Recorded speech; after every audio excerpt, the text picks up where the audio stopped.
وضو کے اندر مسواک شریف کرنا، اس کی بہت بڑی فضیلت جو ہے وہ بیان فرمائی گئی ہے کہ مسواک کرنے کے کیا ہی کہنے ہیں کہ حدیث پاک میں آتا ہے، حضرت علی رضی اللہ تعالی عنہ اس حدیث پاک کے راوی ہے، حضور اقدس صلی اللہ تعالی علیہ وآلہ وسلم نے فرمایا، اگر یہ بات نہ ہوتی کہ میری امت پر شاق ہوگا، یعنی کہ میری امت کے لیے مشکل ہوگا، تو میں ان کو ہر وضو کے ساتھ مسواک کرنے کا امر فرما دیتا، یعنی کہ ہر وضو کے لیے میں حکم فرما دیتا کہ ہر وضو کے ساتھ جب مسواک جو ہے وہ لازمی طور پر کرنا ہے، بغیر مسواک کے وضو نہیں کرنا۔ آقا علیہ الصلوۃ والسلام نے فرمایا یہ بات میری امت پر جو ہے وہ مشکل تھی، شاق تھی، اس لیے اس چیز کا تو حکم نہیں فرمایا، لازمی قرار تو نہیں دیا، لیکن اس کی فضیلت آقا علیہ الصلوۃ والسلام نے ضرور فرمائی ہے۔ ایک دوسرے مقام پر آتا ہے، سید عالم صلی اللہ تعالی وسلم نے فرمایا، کسی نماز کے لیے تشریف نہ لے جاتے تا وقت کے مسواک نہ فرما لیتے، یعنی کہ آقا علیہ الصلوۃ والسلام کی یہ عادت کریمانہ تھی کہ آقا علیہ الصلوۃ والسلام جب بھی نماز کے لیے تشریف لے جاتے تو آقا علیہ الصلوۃ والسلام پہلے جو ہے وہ مسواک شریف کیا کرتے تھے۔ اسی طرح صحیح مسلم شریف میں حضرت ام عائشہ صدیقہ رضی اللہ تعالی عنہ سے مروی ہے کہ آقا علیہ الصلوۃ والسلام باہر سے جب گھر میں تشریف لاتے تو سب سے پہلا کام مسواک کرنا ہوتا۔ سبحان اللہ، آقا علیہ الصلوۃ والسلام کو مسواک سے کس قدر جو ہے وہ محبت تھی، کس قدر آقا علیہ الصلوۃ والسلام کی یہ پیاری سنت ہے کہ آقا علیہ الصلوۃ والسلام جب بھی نماز کے لیے تشریف لے جاتے مسواک شریف کیا کرتے، اور جب بھی باہر سے گھر تشریف لاتے تو سب سے پہلا کام آقا علیہ الصلوۃ والسلام کا مسواک کرنا تھا۔ اور آقا علیہ الصلوۃ والسلام نے فرمایا کہ مسواک کو اپنے اوپر لازم کر لو، امت کو حکم فرمایا ہے کہ مسواک کو اپنے اوپر لازم کر لو،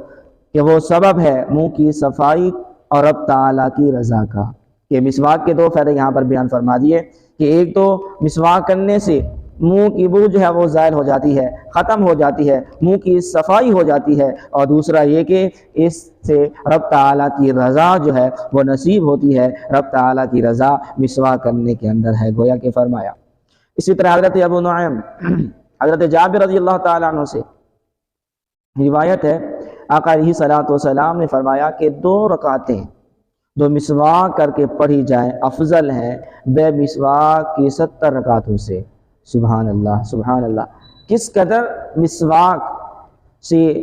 جو ہے وہ ثواب جو ہے وہ بڑھ چکا ہے کہ جس نے مسواک نہیں کیا اس نے 70 رکعتیں نوافل ادا کیا، اور دوسرے نے جو ہے صرف 2 رکعتیں ادا کی ہیں لیکن اس نے مسواک کے ساتھ ادا کی ہیں،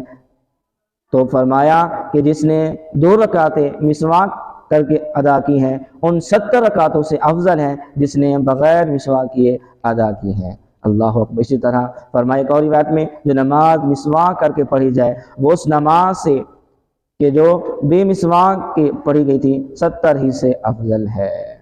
مشکات میں حضرت عائشہ صدیقہ رضی اللہ تعالی عنہ سے یہ 10 چیزیں فطرت سے ہیں، یعنی ان کا حکم ہر شریعت کے اندر جو ہے وہ موجود تھا۔ کیا؟ مونچھیں جو ہے وہ کترانا اور داڑھی بڑھانا، مسواک کرنا، ناک صاف کرنا، ناک میں پانی ڈالنا، ناخن تراشنا اور انگلیوں کی چیٹیں دھونا، بغل کے بال دور کرنا، زیر ناف بال موننا، استنجا کرنا اور کلی کرنا۔ فرمایا یہ ہر شریعت کے اندر جو ہے یہ 10 چیزیں موجود تھیں، ہر شریعت کے اندر اس کا حکم جو ہے وہ دیا گیا تھا کہ یہ 10 چیزیں جو ہیں یہ فطرت میں جو ہے وہ شامل ہیں۔ آقا علیہ الصلوۃ والسلام نے فرمایا بندہ جب مسواک کر لیتا ہے پھر نماز کو کھڑا ہوتا ہے تو فرشتے اس کے پیچھے کھڑے ہو کر قرأت سنتے ہیں، پھر اس سے قریب ہوتا ہے یہاں تک کہ اپنا منہ اس کے منہ پر رکھ دیتا ہے۔ اب اندازہ تو لگائیں کہ مسواک کرنے کی کتنی بڑی فضیلت ہے، کتنا اجر و ثواب ہے، یہاں تک کہ فرشتے اس کے ساتھ نماز پڑھتے ہیں، اس کی قرأت کو توجہ سے سنتے ہیں اور پھر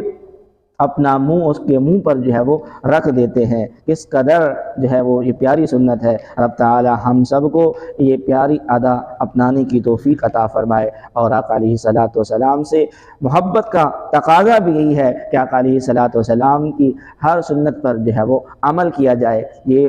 محبت رسول کا تقاضا ہے۔ رب تعالی ہم سب کو عمل کی توفیق عطا فرمائے۔